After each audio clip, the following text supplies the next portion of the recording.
selamat sore. Assalamualaikum warahmatullahi wabarakatuh. Kembali lagi di channel PJSD Penjas. Di sini sore hari ini kita akan membawakan podcast ya tentunya. Tapi sebelum itu boleh nih kenalan dulu. Saya Nanda Prisayung Tias dari angkatan 2020 dan partner saya Dulam Sari dari angkatan 2020. Nah, sore hari ini kita akan membawakan podcast yang bertema menjadikan mahasiswa PJSD aktif dan kreatif dalam pengimplementasian pendidikan di era digital saat ini. Sebelumnya, di sini kita sudah ditemani oleh narasumber yang tentunya sangat keren dan merupakan salah satu dosen yang favorit di FIK.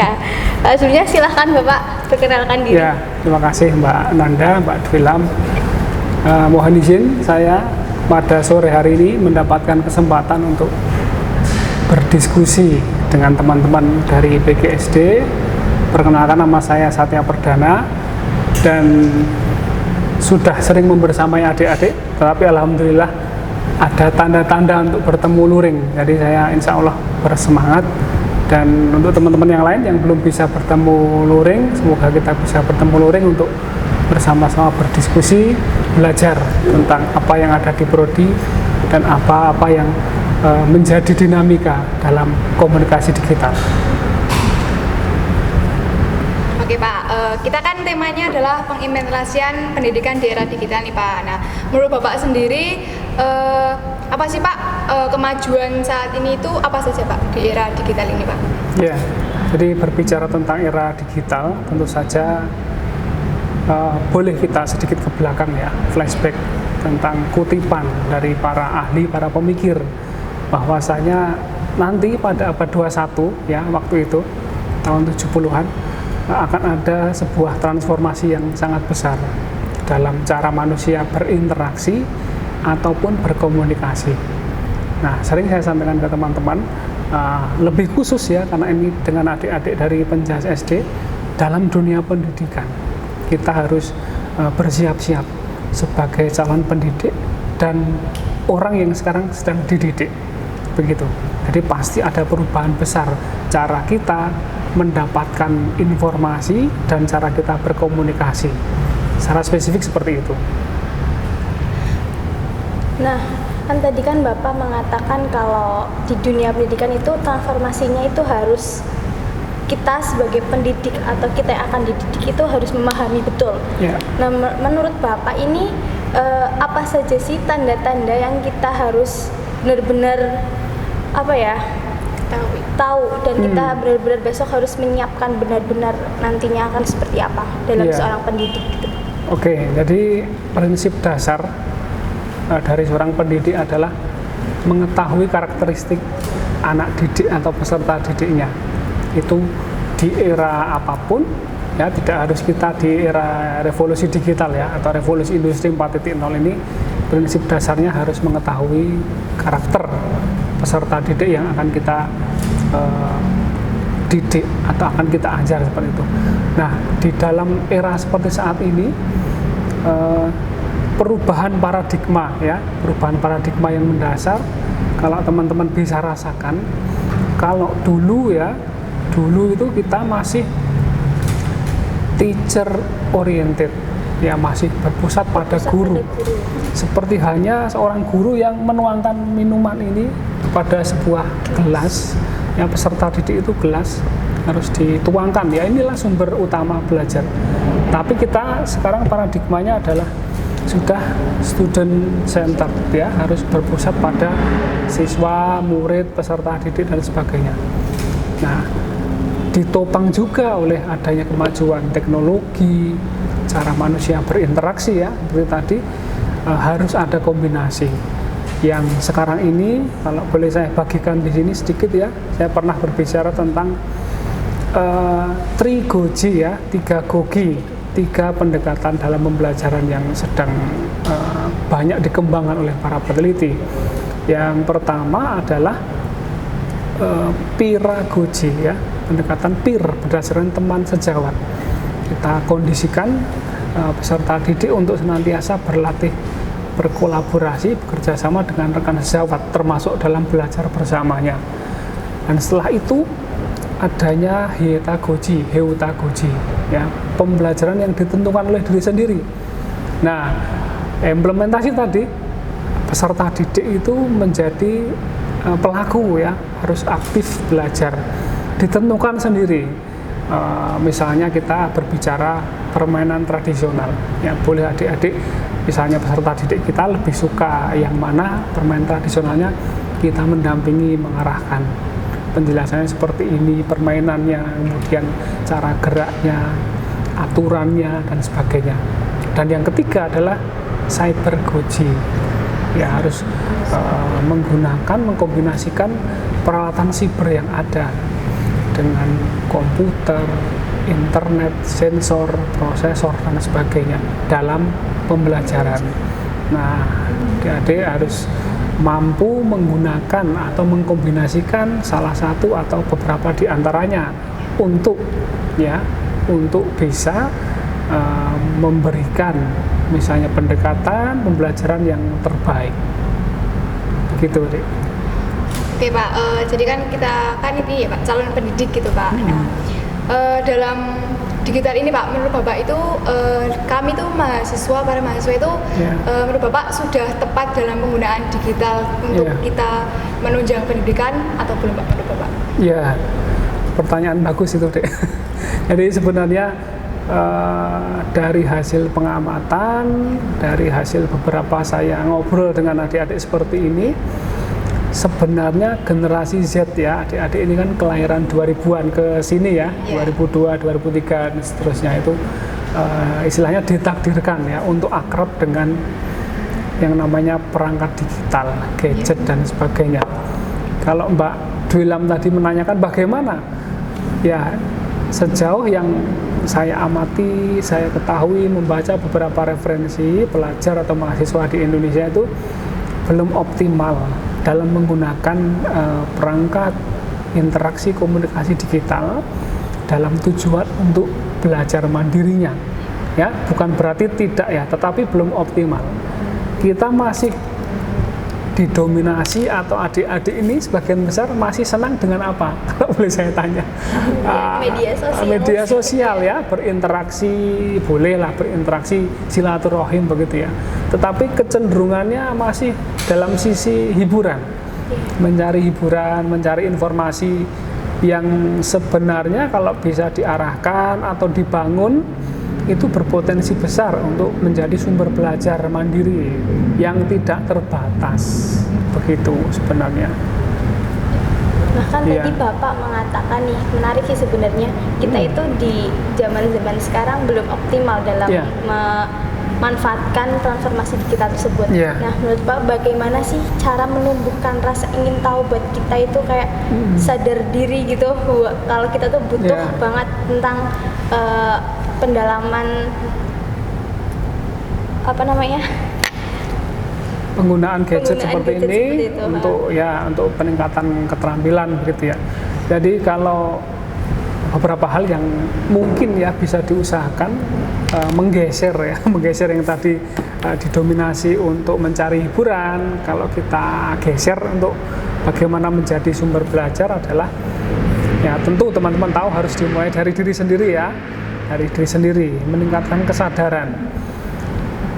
Saya sering mungkin obrolan-obrolan yang sederhana dengan adik-adik itu, kalau melihat belum optimal, masih kurang, ya ada beberapa yang malas begitu, mari kita persiapkan diri dengan baik. Saya selalu mengatakan seperti itu. Dan kalau melihat ke belakang sebentar, teman-teman kita yang saat ini sedang UTBK, SBMPTN, ingin masuk perguruan tinggi negeri, susah payah mencari kesempatan ya. Sementara adik-adik yang sudah masuk itu kadang terlena ya. Begitu ketemu teman-teman, kehidupan kampus agak lupa. Jadi perlunya menekankan bahwa saat ini pembelajaran itu sudah ditentukan oleh diri sendiri. Ya, terlebih kita di jajaran jenjang sarjana S1, adik-adik sudah harus istilahnya merevolusi mental. Ya, tidak seperti di sekolahan ya. Sekolahan kita masuk bareng ya, mendengarkan Bapak Ibu guru menjelaskan, ujian bareng ya, lulus bareng ya. Di perguruan tinggi situasi kedewasaannya harus berubah. Kemudian kalau selama perjalanan studi dari teman-teman itu belum banyak perubahan, nanti yang menanggung juga teman-teman sendiri ya. Saya sering tekankan situ, dari dalam diri dulu. Yang kedua, pengkondisian yang lain adalah bagaimana kita memposisikan pada lingkungan akademis, lingkungan pergaulan sosial yang mendukung. Ya, teman-teman ketika sudah mulai ada minat ya, saya ingin belajar bersungguh-sungguh, ingin cepat lulus, pasti akan memilih lingkungan yang mendukung. Seperti di Hima ini, saya yakin teman-teman hampir 100% adalah teman-teman yang ingin mencari keterampilan, ingin mencari kesempatan belajar, pengalaman, berinteraksi dengan dosen di luar perkuliahan dan sebagainya. Lingkungan dikondisikan. Dan yang ketiga adalah intervensi dari Bapak Ibu dosen, ya, orang luar lah, pihak eksternal. Dengan apa? Metode pembelajaran, aktivitas perkuliahan. Mungkin teman-teman pasti ya sering mendapat tugas dari Bapak Ibu dosen. Cari ini artikel misalnya, kalau dengan saya ya, dibaca, tolong Anda kupas itu pendahuluannya, permasalahannya apa. Itu kan ada faktor eksternal yang mendorong adik-adik untuk mau nggak mau harus membaca ya. Karena kalau di kelas nanti ditanya temennya jawabannya kurang berkualitas, itu kan malu sendiri toh. Nah, di situ ada saling bersinergi dari dalam dan dari luar. Ya, harus didorong seperti itu. Sedikit tambahan, mungkin adik-adik ini ketika besok pada posisi mendidik ya, atau berkeluarga, pasti ya tidak mau main-main dengan anaknya, adiknya. Ya, sudah melalui sendiri nih bahwa pentingnya membaca, ya, pentingnya untuk mendengarkan. Ya, tidak hanya kita mencari hiburan misalnya, tetapi sudah merasakan sendiri, oh ternyata membaca itu memang ya jendela dunia, wawasan, ilmu pengetahuan dan sebagainya. Itu faktor kesekian lah, pasti ada. Itu. Terus ini Pak, kan kita itu hidup di digital Pak, kita serba instan di digital gitu Pak. Yeah. Bahkan kita itu sering mengandalkan kayak seperti buku yang kayak di aplikasi gitu Pak. Jadi kan kita kayak kurang minat untuk membaca buku yang sovel ya. Ya. Nah itu menurut Bapak nantinya itu faktor samping karena kalau kita sering membaca bukunya melalui digital itu seperti apa Pak? Ya, jadi pengalaman pribadi saya ini Pak ya. Jadi menurut saya peran kertas itu tidak tergantikan ya. Kalau berkurang iya. Tetapi ketika kita memposisikan, menulis dengan tangan, mengetik, membaca buku fisik secara langsung atau membaca buku dalam bentuk softfile, itu pasti ada bedanya. Ya, iya. Nah, kalau kita berbicara tentang fisika atau biologis, mungkin radiasi ya mengganggu kesehatan, bahkan mata, gelombang elektromagnetik sebagainya, itu pasti ada. Nah, bagaimana untuk agar tidak ketergantungan ya Mbak ya, maksudnya tetap harus ada kombinasi bagi saya. Jadi teman-teman ketika berbicara sumber belajar yang melimpah ya, walaupun buku, artikel itu ada secara digital ya, harus sebagian diusahakan untuk dalam bentuk cetak. Jadi untuk aspek kesehatan dan aspek lebih bertahan dalam ingatan seperti itu. Kalau di dalam kertas ya, teknik saja ini, kita bisa memberikan tanda poin penting dengan stabilo, menambah orek-orekan ya, saya singkat seperti itu. Terutama kalau misalnya saya mengajar bahasa Inggris atau istilah asing yang begitu penting itu. Kalau tidak tahu artinya, langsung diorek-orek saja. Dicari di kamus, diorek-orek ya. Itu akan semakin menguatkan proses memori. Ya, lebih ingat seperti itu. Jadi boleh kita praktis, mudah, gratis dengan perangkat digital ya Mbak, tetapi juga jangan serta-merta ditinggalkan.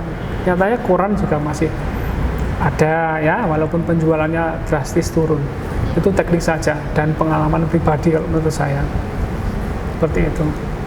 Nah, kan mahasiswa sekarang ya benar yang dikatakan Mbak Dulam itu kayak maunya instan. Ya. Nah, tadi tuh Bapak mengatakan kalau harus dikombinasikan.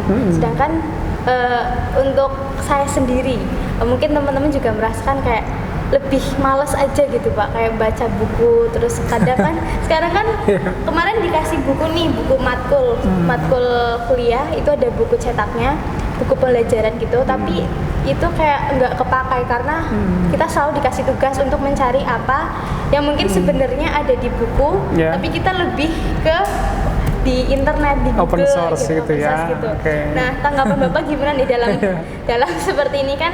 Itu kan mungkin dari dosen juga ya. Jadi kan kita hanya nurutin dosen gitu Pak, tanpa kita membuka buku itu tersebut. Tanggapan Bapak gimana? Jadi ya mungkin maksud dari Bapak atau Ibu dosen, misalnya beliau memberikan buku atau apapun bentuk fisik ya, tolong dibaca. Kita sendiri malas membaca, malas mencari poin-poin penting. Nah, mungkin mahasiswa cari jalan pintas dengan cari softwarenya, dicari kata kuncinya, ya misalnya seperti itu. Lebih instan ya. Mungkin menurut saya itu merupakan salah satu konsekuensi. Ya, konsekuensi bisa menjadi apa ya, kelemahan juga kalau kita nggak hati-hati. Kelemahan kita, ketergantungan yang tinggi terhadap perangkat digital, terhadap sumber belajar digital yang ada. Ya, konsekuensi itu memang sifatnya ada nilai atau risiko lain yang harus ditanggung. Misalnya siswa atau peserta didik jadi malas dengan buku fisik ya. Tetapi di sisi yang lain mereka punya kreativitas mencari jalan pintas. Lebih kreatif gitu. Mencari jalan pintas lebih kreatif, tetapi kadangkala ya tidak sesuai dengan maksud kreativitas itu sendiri. Menurut saya, jadi teman-teman harus tadi ya kombinasi, tidak boleh hanya ketergantungan pada perangkat digital, sumber digital, tetapi dalam sumber fisik konvensional, misalnya buku, tentu Bapak Ibu dosen sebagai fasilitator punya maksud yang lain. Maksud teman-teman harus membaca topik atau isu ini dalam artikel ini, itu ada. Jadi ya untuk teman-teman semua mungkin pesan saya tetap dilakukan. Ya, kita jangan mencapai ketergantungan yang tinggi terhadap apapun dengan dunia digital.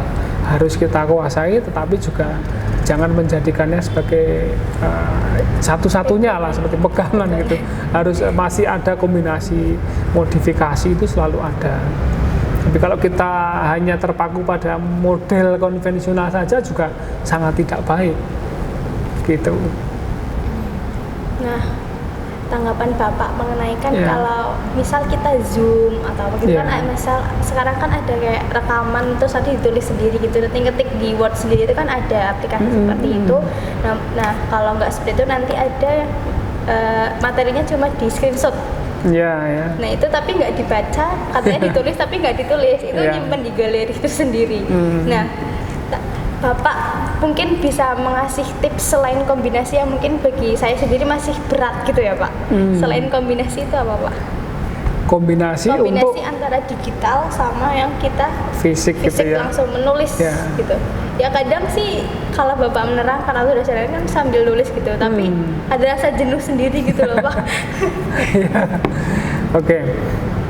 Jadi salah satu hal yang saya pribadi takutkan ya Dek ya, dengan pembelajaran digital, e-learning yang terus-menerus ini, yang para ahli, para pemimpin perguruan tinggi, pemimpin suatu negara takutkan adalah yang namanya learning loss. Ya, adanya kehilangan dalam pembelajaran. Itu hampir pasti ada. Ya, kalau saya pernah menyatakan mungkin di kelas jenengan atau tidak, peran guru tergantikan atau tidak ya dengan robot, dengan apapun. Nah itu, nah kita lihat tujuan guru, kita lihat tujuan proses pembelajaran yang tujuan kita bersama dalam suatu bangsa, dalam kementerian kita. Dan tidak hanya transfer pengetahuan ya, ya, tapi di sana ada transfer of values ya, nilai-nilai ketuhanan, harus berdoa, nilai-nilai kemanusiaan, sosial, tanggung jawab, transfer of skill juga, keterampilan. Saya sering, ayo cari. Saya tanya ini, jangan sampai Anda bilang tidak tahu ya, silakan Anda ketik googling dengan cepat. Itu bagian dari tidak hanya transfer of knowledge saja, pengetahuan ya Mbak ya. Yang disampaikan Mbak Nanda tadi kan dalam konteks mencari pengetahuan, misalnya materi perkuliahan, topik tentang ini ya, tapi hal yang lain tidak bisa dilakukan. Nah, kalau sesuai dengan tujuan pendidikan di Indonesia ya, atau mungkin di dunia ya, saya yakin di dunia ya, sebagian besar bangsa tidak hanya transfer of knowledge saja, pasti di sana ada menanamkan kedisiplinan, tanggung jawab. Itu tidak cukup dengan cara-cara jalan pintas ya yang saya sampaikan. Dengan apa? Ada yang dictate ya, kita berbicara, nulis sendiri ya, dengan fitur-fitur yang ada di Google, yang ada di Microsoft. Kemudian ada juga mahasiswa yang presentasi hanya screenshot artikel, ditempel begitu. Ya inilah tugas kami menjadi fasilitator ya. Tidak boleh marah, harus sabar dengan memberikan penjelasan. Kalau seperti ini tujuan utama kita tidak tercapai teman-teman, ya teman-teman harus dirubah. Yang masih punya kesempatan presentasi pekan depan misalnya, tolong diperbaiki lagi dan sejenisnya. Jadi tujuan-tujuan seperti itu yang kadang saya yakin adik-adik di jenjang S1, S2 bahkan di S3 itu kadang belum sampai, jadi harus kita dampingi dengan sabar. Tujuannya itu tidak hanya memahami materi saja, tapi ada tujuan yang lain, karakter. Ya kalau dalam pertemuan daring tahu sendiri ya, adik-adik ini mungkin melihat adiknya di rumah sekolah daring dengan Google Meet seperti apa, tidak kenal gurunya, sama yang mengerjakan tugas orang tuanya dan sebagainya. Ada banyak hal. Ini memang perlu wisdom ya, kebijaksanaan seperti itu. Terus menurut Bapak nih Pak, menurut Bapak itu apa sih Pak kendala mahasiswa itu dalam pemanfaatan di era digital ini Pak? Ya, kendalanya. Saya juga terkaget ketika melihat atau sebagian mahasiswa itu memiliki kendala dalam gawainya atau gadgetnya. Ya, kadang saya awal-awal dulu belum kepikiran seperti itu. Ayo di share screen, tolong seperti ini.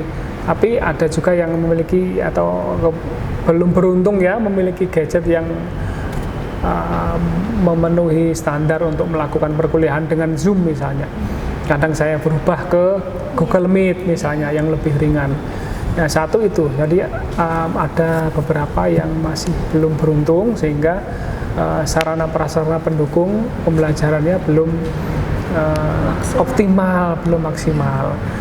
Kemudian tingkat literasi digitalnya juga masih rendah dari SDM-nya. Ya tadi yang belum bisa memprioritaskan atau belum bisa menyadari bahwa cara-cara seperti ini adalah ya cara pembelajaran sebenarnya, bukan karena Bapak Ibu dosen mau enak-enakan tinggal ngasih tugas ya, mentang-mentang student center learning, tapi kami Pak Ibu dosen pasti memikirkan sesuatu yang lebih besar ya. Dari awal pertemuan hingga akhir teman-teman harus memiliki pengetahuan ini, memiliki keterampilan ini, itu sudah disiapkan seperti itu. Ada juga yang mungkin teman-teman kita yang belum memiliki literasi digital ya, gaptek ya, seperti itu, belum mampu menggunakan informasi, menerima informasi dengan baik, cara berkomunikasinya ya. Ada juga yang cara nulis lewat WA atau email pun masih belepotan begitu. Apalagi saya sering ya presentasi, monggo silahkan kembangkan tekniknya masing-masing. Seperti ini kan cara berbicara juga ya. Adik-adik membuat podcast ini juga bagian dari komunikasi digital ya. Masih ada intinya sebagian yang masih rendah keterampilannya, tapi bagian besar juga sudah baik, kreatif Bahkan teman-teman dari FIK ini memiliki kreativitas digital, membuat konten, membuat konten yang tidak sepenuhnya tentang olahraga, tetapi tentang pendidikan, tentang hiburan, prestasi dan sebagainya. Seperti itu mungkin kendalanya. Nah, tadi kan kendala nih Pak. Mungkin balik lagi ke kita di antara semester muda, semester tengah, sama semester akhir. Nah, mungkin cara mengatasinya kan pasti beda-beda ya Pak. Menurut Bapak itu gimana? Termasuk ke kita-kita yang masih semester di tengah, semester 4, peralihan yang mau ke semester tua. Itu gimana ya Pak? Ya, jadi seiring perkembangan teman-teman ya, secara biologis ya, karena usia bertambah, kemudian kedewasaan pasti bertambah. Cara-cara Bapak Ibu dosen mendampingi, memfasilitasi tentu akan berbeda. Ya, di awal-awal masih misalnya ya banyak dituntun, diarahkan, ditunjukkan jalannya, lewat sana loh, buka ini, ya coba cari di sini. Tapi seiring perkembangannya nanti adik-adik semakin berkurang porsi seperti itu dari Bapak Ibu dosen. Tinggal cari topik ini. Ya seperti sekarang lah kita berbicara tentang perkuliahan kita. Cari di sini. Saya tidak menerangkan, ayo carinya lewat platform ini, buka bersama. Teman-teman sudah dikurangi itu namanya teachers control ya. Pengendalian dari guru atau pendidik atau Bapak Ibu dosen itu dikurangi. Tetapi dari student controlnya dinaikkan. Anda harus memanage diri Anda sendiri, diberikan deadline tugas, nanti dikumpulkan tanggal sekian lewat cara ini, kemudian harus membaca bab ini, harus menulis bab ini, itu ditingkatkan, dinaikkan seperti itu. Termasuk semakin kesini kan teman-teman kalau sadari nanti bekerja dalam kelompoknya pasti akan berkurang. Nanti kembali lagi ke individu termasuk penyusunan skripsi dan sebagainya. Begitu Mbak Nanda. Mungkin tadi Bapak mengatakan memanage diri ya. Kesibukan di teman-teman kan berbeda-beda. Ada yang mungkin hanya fokus kuliah saja atau teman-teman ada yang menambah ilmu di sebuah organisasi. Itu mungkin Bapak bisa memberikan tips kepada kita-kita yang mungkin di sekarang ini lagi keteteran antara tugas dan organisasi. Nah, sedangkan tuh dosen tuh ngasih tugasnya tuh langsung bruk gitu loh Pak. Semoga saya tidak ya. Enggak Pak, aman Pak. Tapi ada satu dosen yang tidak mau tahu gitu ya. Tugas kemarin belum selesai udah ditambah lagi. Nah kita kan kalau untuk mahasiswa yang mungkin tidak ada kesibukan lain mungkin aman-aman aja gitu ya Pak. Tapi untuk mahasiswa yang mungkin menambah ilmu, ada magang, ada ikut organisasi, ada yang kerja, itu gimana Pak? Ya betul, terima kasih Pak Nanda. Jadi pernah saya sampaikan di dalam pembekalan pelatihan soft skill ya. Itu dulu adik-adik masih pertama kali masuk itu menjadi mahasiswa baru kan ada pelatihan soft skill. Bagaimanapun adik-adik di sini tujuan utamanya adalah kuliah ya. Bagaimana caranya lulus tepat waktu, IPK-nya tinggi ya. Nanti harapannya masa tunggunya mencari pekerjaan, mencari apakah beasiswa studi lanjut itu rendah. Itu jangan dilupakan. Kemudian memanage diri. Kami ya Bapak Ibu dosen, kemudian saya mendengar dari Bapak Ibu pimpinan bahwa teman-teman yang masuk di organisasi mahasiswa hima seperti ini adalah mereka yang memiliki satu langkah nilai plus daripada yang tidak. Karena apa? Pasti dalam berorganisasi kebutuhan akan pengelolaan waktu, tenaga, biaya, pikiran begitu pasti ada ekstra ya, lebih lah daripada dibandingkan teman-teman yang kuliah pulang seperti itu. Nah, teman-teman yang aktif dalam organisasi mahasiswa itu saya sampaikan tadi memiliki kelebihan ya, kelebihan dalam pengelolaan diri.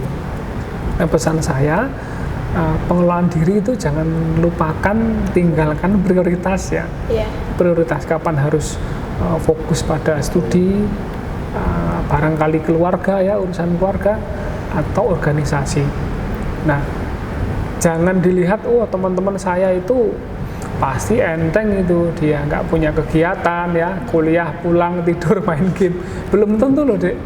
Jadi teman-teman di sana yang tidak ikut organisasi mahasiswa itu belum tentu seketat panjenengan yang terjun di dunia organisasi mahasiswa. Ada juga teman-teman yang sambil part time bekerja, belum tentu.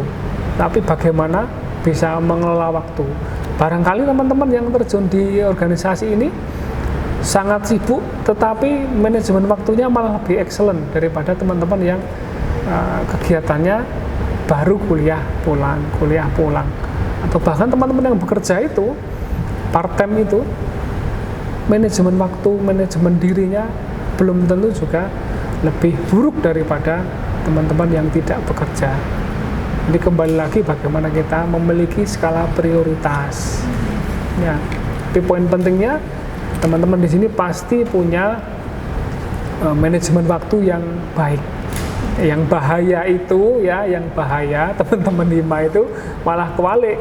Saking semangatnya berorganisasi ya, ketemu teman-teman, membuat konten, sehingga tugasnya jadi kewalahan dan sejenisnya. Itu mohon dihindari, disikapi dengan bijak adik-adik. Tapi ketika jenengan bisa survive ya, organisasi bagus, selesai waktunya, tugas kuliah oke, urusan keluarga oke, bahkan mungkin pekerjaan, begitu Mbak. Oke Pak, kalau nih Pak, menurut Bapak nih Pak, kan kalau kita sebagai mahasiswa itu kan kalau kita memanfaatkan teknologi atau digital, itu kan pasti ada resiko yang mungkin bisa menurunkan keterampilan atau pendidikan kita gitu Pak. Nah itu menurut Bapak resikonya itu apa Pak? Karena pengaruh digital Pak, dan itu bagaimana cara mengatasi pengaruh tersebut? Ya, jadi sebenarnya saya bukan menyatakan resiko ya, tapi konsekuensi yang mungkin diambil. Konsekuensi yang mungkin diambil Pak. Jadi begini, ada yang saking menjelajahi kehidupan digital sehingga kebablasan ya. Kebablasan misalnya asik main atau berolahraga e-sport begitu. Jadi mendapatkan hiburan, mendapatkan bahkan penghasilan sehingga tugas utamanya terlupa untuk belajar. Yang tadinya hanya kreativitas, utak-utik seperti ini, bagaimana menghasilkan konten video yang bagus, tetapi terlalu mendalami ya, sehingga tugas utamanya keteteran, terabaikan dan sebagainya. Nah itu kembali lagi ya Pak ya, hadirnya teknologi digital yang ada ini harus kita sikapi dengan bijak, ya, dengan baik. Karena prinsip-prinsip misalnya keterbukaan informasi, kemudahan dalam berekspresi, kemudahan mendapatkan ilmu pengetahuan, keterampilan yang begitu ya seolah-olah tidak terbatas seperti itu. Kalau kita tidak sikapi dengan bijak, dengan arif, kita akan kehilangan jati diri atau tujuan kita sesungguhnya yang menjadi prioritas. Nah tujuannya dikembalikan lagi tadi bagaimana caranya ya. Caranya tadi harus introspeksi, refleksi, berhenti dulu merenung ya, kemudian melakukan lagi. Apakah saya sudah atau masih dalam track yang pas, yang proporsi, atau saya terlalu banyak ini menghabiskan waktu, energi dalam berkreativitas, mencari keterampilan yang lain di luar tujuan atau kompetensi saya sebagai mahasiswa di FIK. Misalnya seperti itu. Nah, mungkin ini di ujung pertanyaan ya Pak. Oh ya. Saran Bapak nih untuk mahasiswa PJSD. Oke. Jadi kembali lagi ke angkatan bawah, angkatan kita yang mau peralihan pengalihan semester tua yang mungkin akan terkejut, banyak kejutan. Di semester tua yang mungkin akan KKN ini, gimana sih agar mereka lebih aktif, kreatif, juga inovatif di era digital ini? Oke, jadi kalau teman-teman bisa menginternalisasi, mengilhami jargon FIK ya, sportif itu. Sportif ya adik-adik, itu merupakan rumusan dari para guru besar, para senior, para pimpinan yang ada di FIK, mengkristalisasi nilai-nilai yang ada di FIK ini. Bagaimana kita harus S-nya simpatik ya. Simpatik itu mencerminkan ikatan sosial kita. Hubungan Anda dengan teman-teman sekelas, dengan Bapak Ibu dosen yang di awal kan mungkin dibangun ya.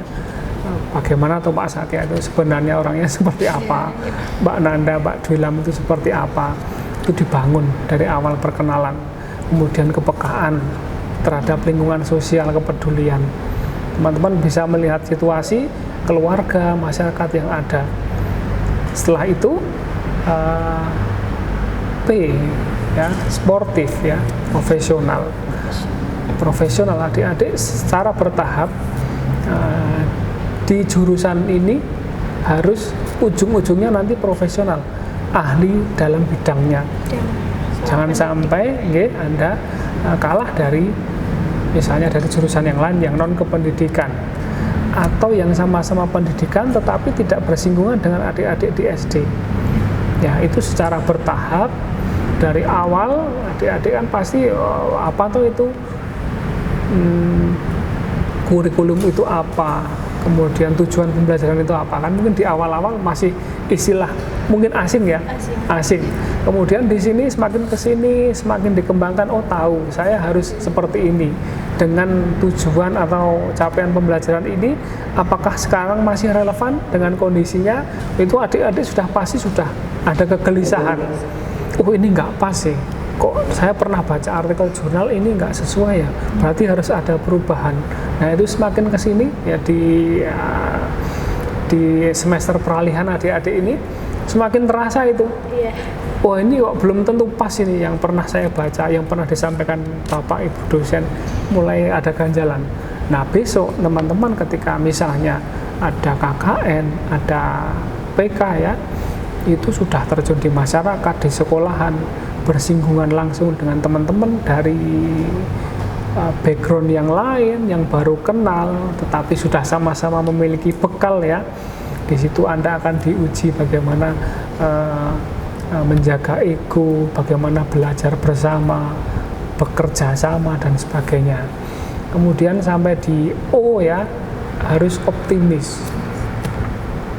Di awal harus optimis, saya bisa selesai studi dengan baik sebagai bentuk syukur terhadap kesempatan ya atas doa restu orang tua menjadi mahasiswi di PTN. Harus optimis, lulus dengan baik.